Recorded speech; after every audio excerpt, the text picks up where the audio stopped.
Well, here we are as we continue our journey through the Sermon on the Mount. We're in verse 15 where Jesus begins to speak of false prophets. And this is a topic that is really pretty frequent in the New Testament as well as the Old Testament, but even more so in the New Testament. We think that the problem of false prophets were relegated to just the Old Testament times or maybe the New Testament period. But a prophet, as it's described in Scriptures, is somebody who is trying to tell you what the direction of your life should be. They're somebody who claims some kind of spiritual authority or insight and saying, this is the way you should walk and live your life. And he said there are going to be many false prophets. These are people who are going to really send you in a direction that is not the right direction. And we find today in our world where with the internet and everything that's involved with it, social media, there are so many people out there offering their opinions and points of view that it's really easy to get misled or led astray, quite obviously. And that's why Jesus said that particularly towards the end of the Christian era, before his second coming, that we should watch out for false prophets. And that's not the idea that we should be, constantly suspicious of other people and living this kind of guarded, self-protective life. But as my pastor used to always say, you can always tell the counterfeit if you're familiar with the genuine.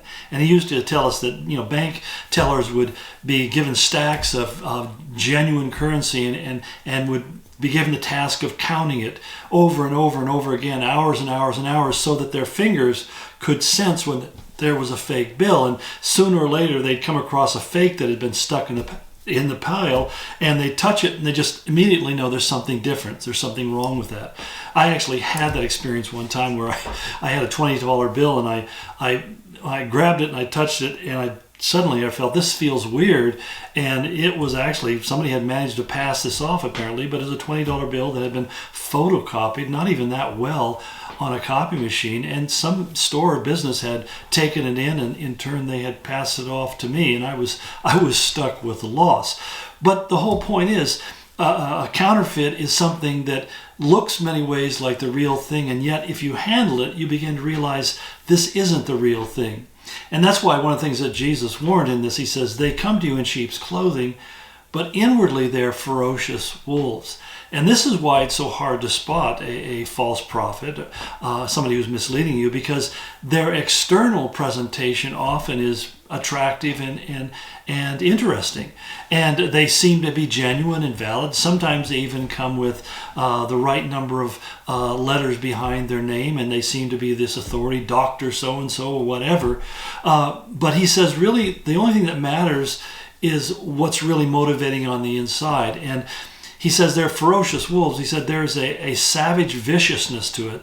And we don't have to go too far to understand the metaphor of a sheep and a wolf. There's a reason why a wolf will kill a sheep, and that's because he wants to eat it. He doesn't want to help it have a nice day. And so basically, as Peter would say in his second letter to the churches about false teachers, he said they make merchandise out of you. In other words, when you show up to listen to them talk, what they're doing is calculating the income gain that they're going to get as a result of you being there. They're not really concerned for your welfare. And that's why, I don't, it's wrong to give these blanket generalizations, but kind of a rule of thumb, if you will, is that when I see Christian leaders who are well known and successful, and part of the hallmark of their success is they've become really significantly wealthy. I know one guy who's worth almost $1 billion, and how any pastor or anybody in ministry could do anything to make that kind of money. You just have to wonder, that takes a lot of energy just to make that much money, much less manage it. And so, I look at it and think, that seems like the fruit of this man's life is more about income than it is about helping people. In fact, as I've listened to him, I don't think he's all that concerned with helping people at all. He's very concerned with helping himself. But he goes on to simply say, but by their fruit you shall recognize them. So one of the things that fruit implies is that we don't make snap judgments. We don't judge the book by its cover, as my father used to always tell me, that just because it sounds good, it looks good, maybe it feels good. It's only after you taste the fruit and get, there's something rotten here.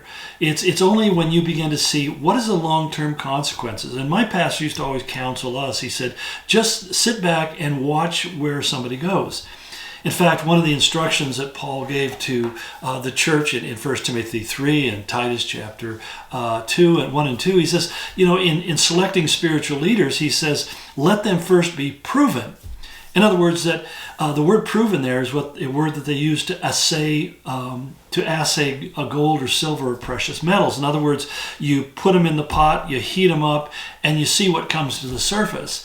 And if it's pure silver, pure gold, pure ore of any kind, there'll be very little impurity on the surface. Not that it's completely pure, because nothing is in this world completely pure, including people like me and you. But if you see just nothing but impurity coming to the surface when they're under intense heat, then you know that they're not genuinely servants of the Lord. And that's why, you just don't leap before you look when it comes to entrusting your spiritual welfare or guidance to different people. We need to have a certain kind of healthy skepticism. And using skepticism, I want to distinguish that from being cynical. Because some of us become cynical and we don't trust anybody or anything at any time ever for any reason. And that's unhealthy. You have to be able to trust in other people, but at some point you realize that when it comes to the things that are most important in my life, whether it's working with an investment banker, or it's setting up your retirement, or it's working with a doctor or a physician who's going to diagnose your health. I know for me, when I've had to have surgery, I start going online and I start asking questions. Who's the best in this field that does these kind of surgeries? Because I trust God, but it's like with my car. I trust a mechanic who is a good mechanic more than I would trust a mechanic who hasn't done me such a good job in the past. So it's really this idea of recognizing that not everybody that says they're a servant of God or means well does in fact mean well. And it's important that we begin to develop a track record. We live in a world where we are so quickly exposed to so many things. We see the TV commercials all the time, about these wonderful products that we can buy and how they'll transform our life and so forth and so on. Well, we should know enough to know that that's never true. There's no such thing as a free lunch. And there's nobody out there whose whole desire is to make you rich, wealthy, and powerful, and important, influential, and beautiful, and so forth. They have a motive behind it, and usually it's something they're trying to sell you. I'm not saying that them wanting to sell you something is unjust or unfair, but just approach those things with a little bit of wisdom. Don't be so quick to bite at every worm that floats downstream, because it just might have a hook in it that you would regret getting tied up with. But anyway, I'm out of time as usual, so let's pick this up a little bit tomorrow. Okay, God bless you.